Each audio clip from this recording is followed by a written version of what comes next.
same pattern. Tiki Barber and Brian Dawkins levels.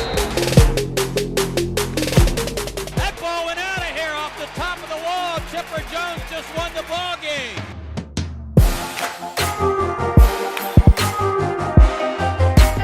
We got 30 minutes for the rest of our lives. 30 minutes.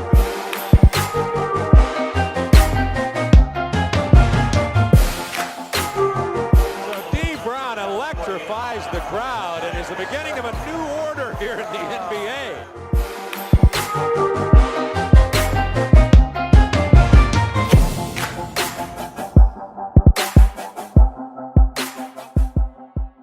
All right, welcome back to our Hometown Hero podcast presented by Lockett Law, KnowBeforeYouBlow.com. Our very first guest, Tom Coughlin. Oh, could it be anybody better than that? Of course, the former Jaguars coach, two-time Super Bowl champ with the New York Football Giants and future Hall of Famer.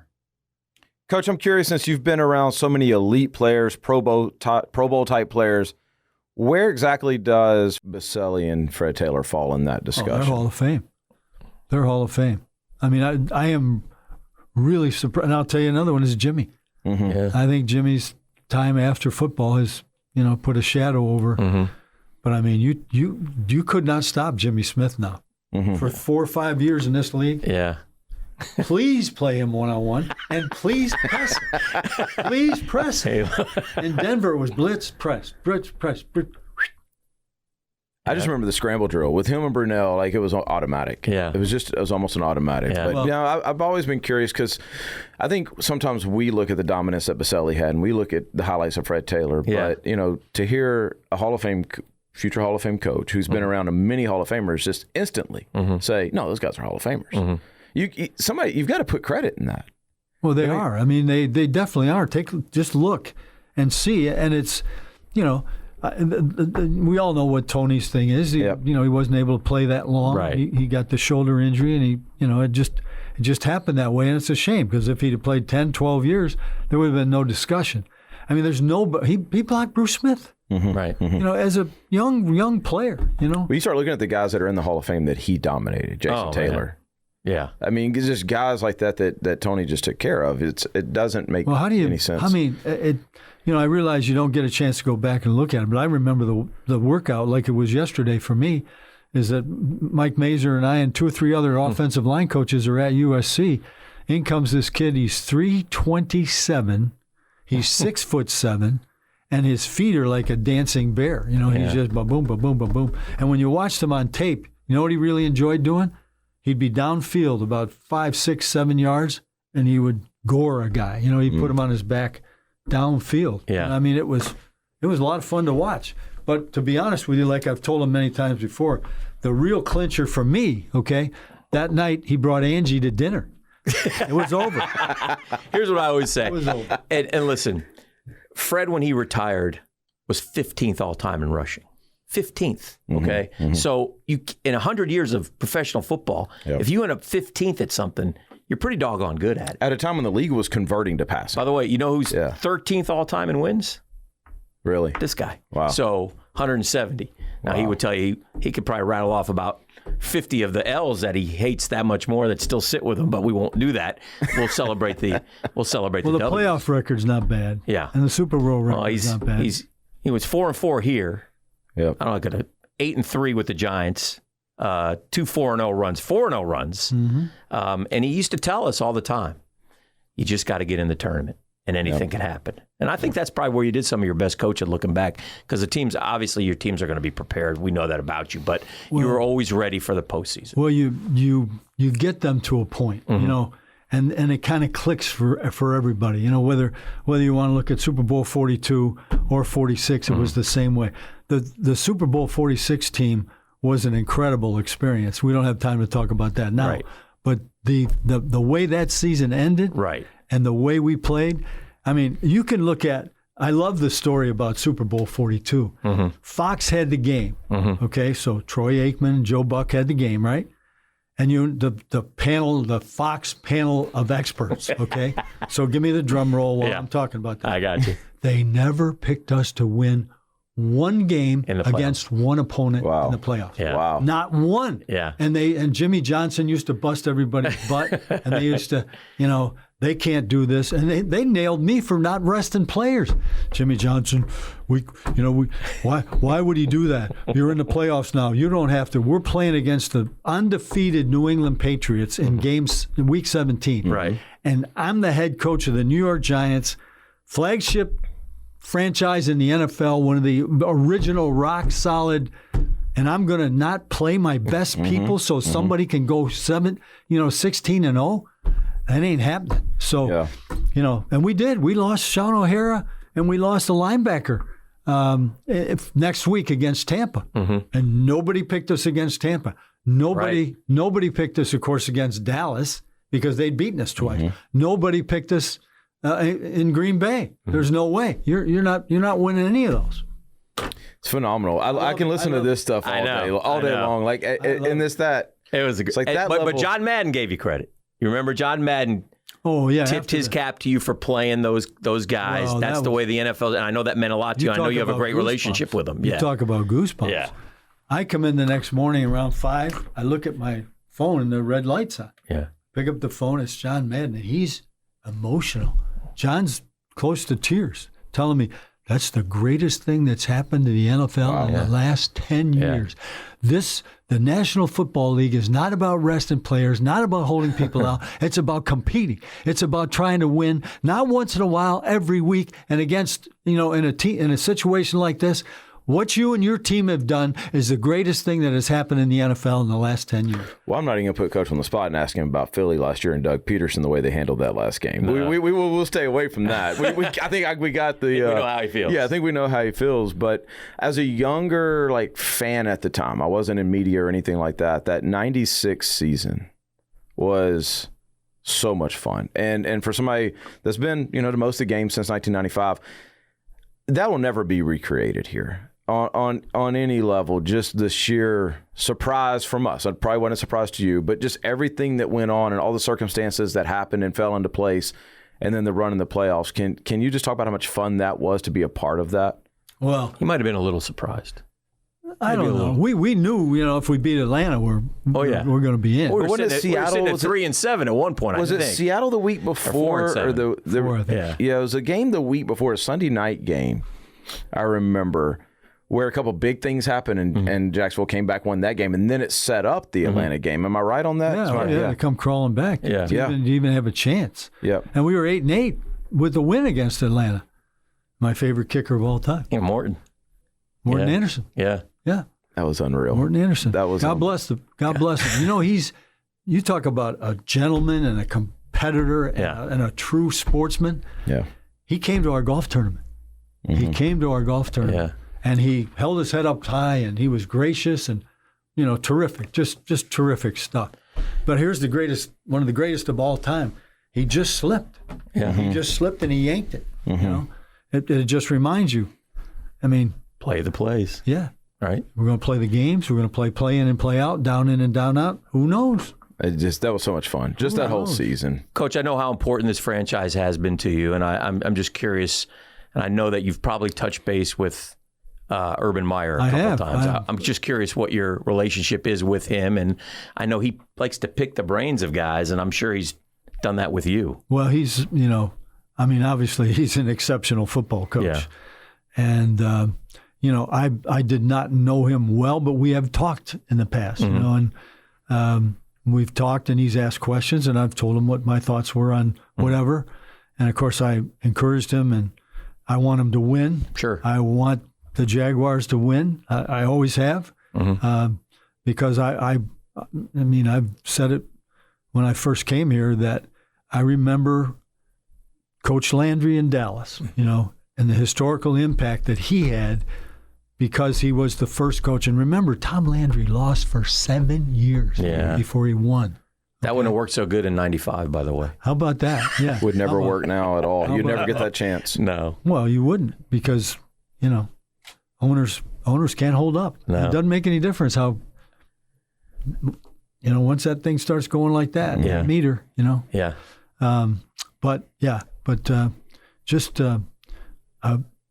Some very good conversations. I wish him the best. I told him the other day, I thought he had congratulate him on the draft. Yeah. And, So he's been very gracious to me as well. He had a quote Urban Meyer did a couple weeks ago that reminded me a lot of Coach Coughlin when he said, "How good is your defensive line? That's how good your football team is." Yeah. And that quote there, just in the day and age of he said before, offense. okay? He said before, he said, quarterback and who chases the quarterback. Yeah. Right.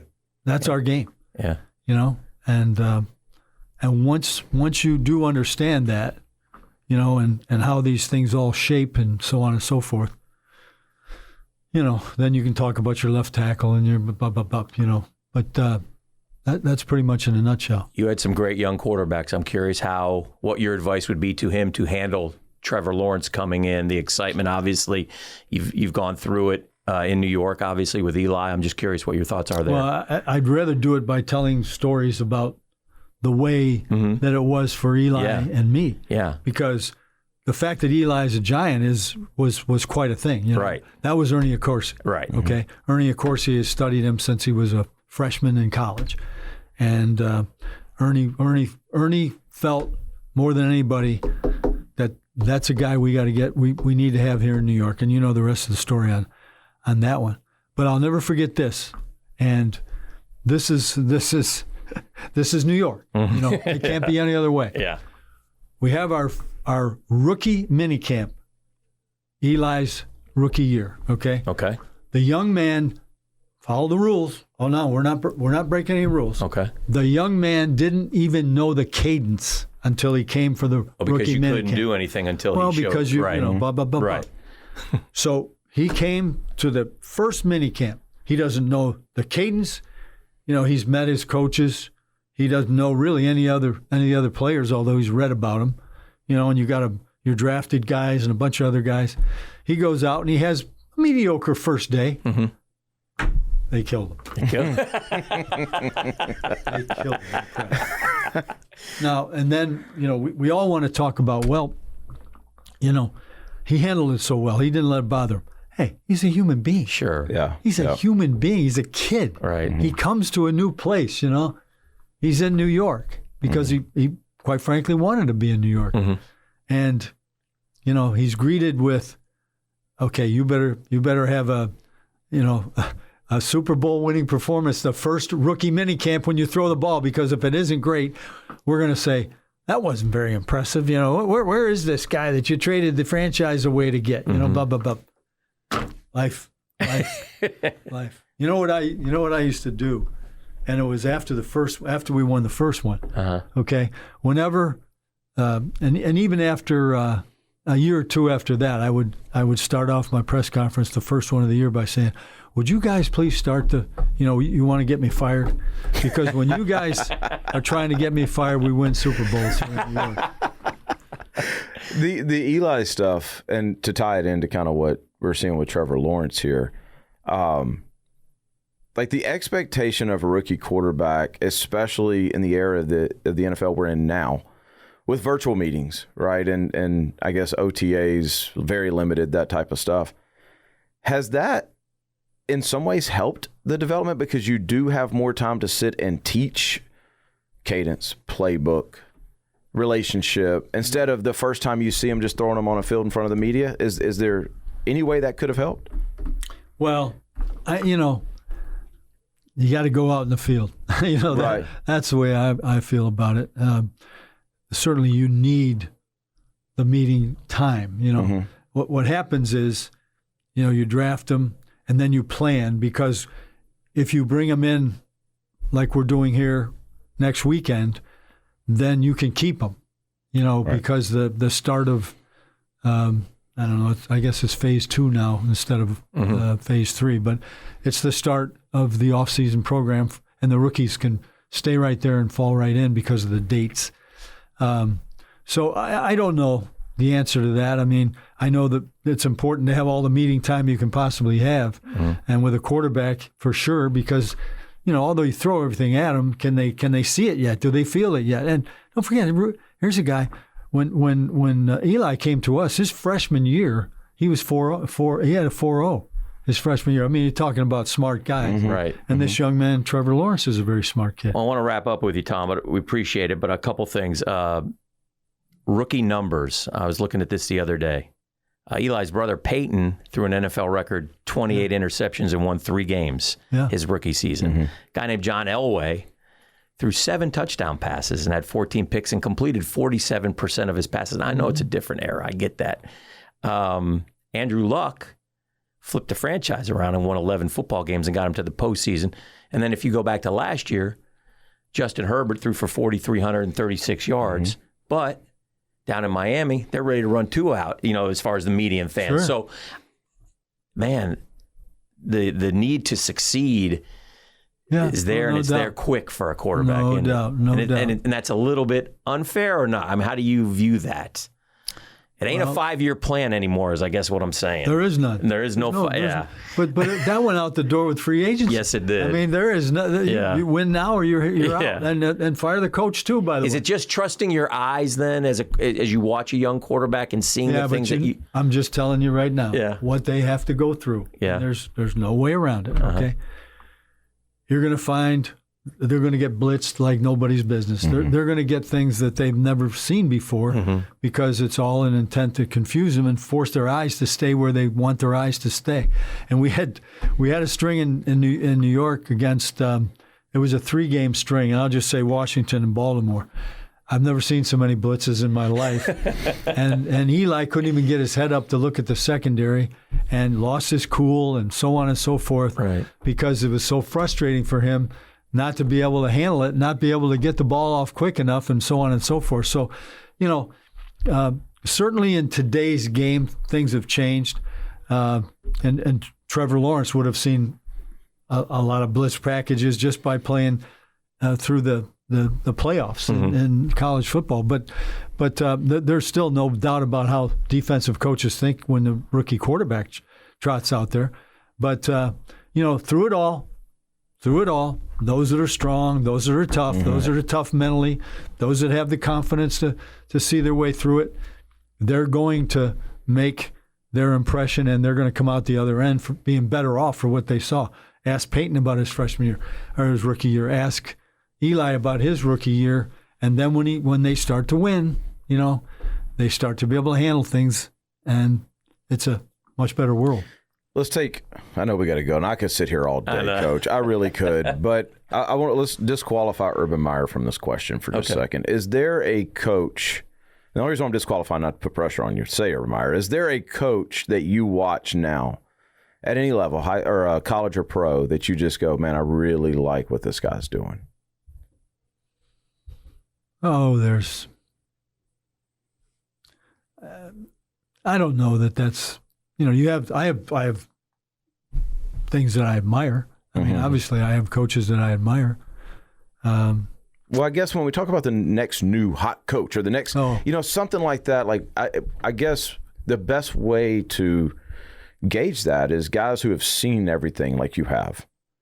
Is there something like are there traits that people should look for in a coach? We talk about a quarterback that you think stand the test of time. And maybe not even put a name on it, but what are those couple of traits at the NFL level that a coach has to have? Well, obviously, you've got to have great confidence in yourself, and it's got to be proven. Because, you don't have time to go back to square one. I mean, every week it's a different challenge, and every year is a different team. And don't forget, you got a pro football team, You've got a professional football team. One of the really sharp things that I see here right now, which is the amount of participation that is going on with the Jaguar players for Coach Meyer. And I told him this the other day. That's because of you. That's because you're here. They want to be a part of your organization, and they want to win with you as their head coach because of what he's been able to accomplish up to this point. And I know he's a no-nonsense guy, and I just hope that he takes 2 buffering before he starts with the union and all of those things. They're going to come right out of nowhere with, Yeah, and that's really what I was getting at is there's so many things that I don't think the average person realizes. When we say coach, you think plays, you think field, you don't think decisions about in the game, but all so of the more. things, around there. You have to manage. It's organization. It's organization. It's hiring. It's bringing the right people in people who are worthy of your trust. Right. Worthy of your trust, And then, you start the developmental thing. I don't think there's a coach in the world, okay, that doesn't think back to how he got to where he went and the quality of football coach that he was as a coordinator or quarterback coach or defensive line coach, whatever it might have been, okay? And then now you've got all of these areas where you have to be very efficient and proficient in, but you still can't take your finger off the reason that you got there. Yeah. And that's critical. So I mean, it takes toughness. You have to have poise. You have to realize how the media is coming after you. You have to be able to take it in stride. You have to have the ability to, but from a character standpoint, to stand there and get your tail ripped, by the media, by the owner, by whoever it is, when things don't go the way you should. And yet you have to not let it beat you down to the point where you got to go in that room. Your players, part of the thing, people talk about the 24-hour rule or whatever they want to talk about, okay? Your job, okay? You got to get yourself up off the floor when you get beat, and you got to go sell your players and get them off the floor when you get beat. Right. Okay? Because that's life in the National Football League. You're going to get beat. Okay? There's a lot of great teams, and there's a lot of people that are out there that are just as good a coach as you are, and you're going to have to battle your butt off for every opportunity you have. But you got to get those players up off the floor and start looking ahead, even when they haven't had success with a game that was very close that they wanted badly. And that's what I love. I love the fact that, you can be the best X's and O's guys, but if you don't have that mental capability, it's for nothing. You got to go in front of them. You got to do jumping jacks. You got to do sit-ups and push-ups. You got to start dancing around up there. And they look up there and they say, "Who's this crazy? Who's this guy?" You got to get them. And one of the things that I always related to. Okay, it took me a while. But let's just take the New York situation, okay? Where, like Dan alluded to, there's 75 people in a press conference, and when you lose, every one of them is just killing you. They're killing you. They're killing you because the editor doesn't really care if you're a nice guy. Right. Yeah. What have you done for me that creates some We need fluff, a back page. some fluff, and then you got to remember that because that's a bunch of 23 through 33-year-old men sitting there that are getting told they aren't worth a damn, and they just lost a game they should have won. So now up to a point, you tell them why you win and why you lose and blah, blah, blah, blah, blah. But guess what? Fellas, we're all in this together. Let's go, team. Get off the floor. Let's go out and make people understand they're wrong about us. What else is there to do?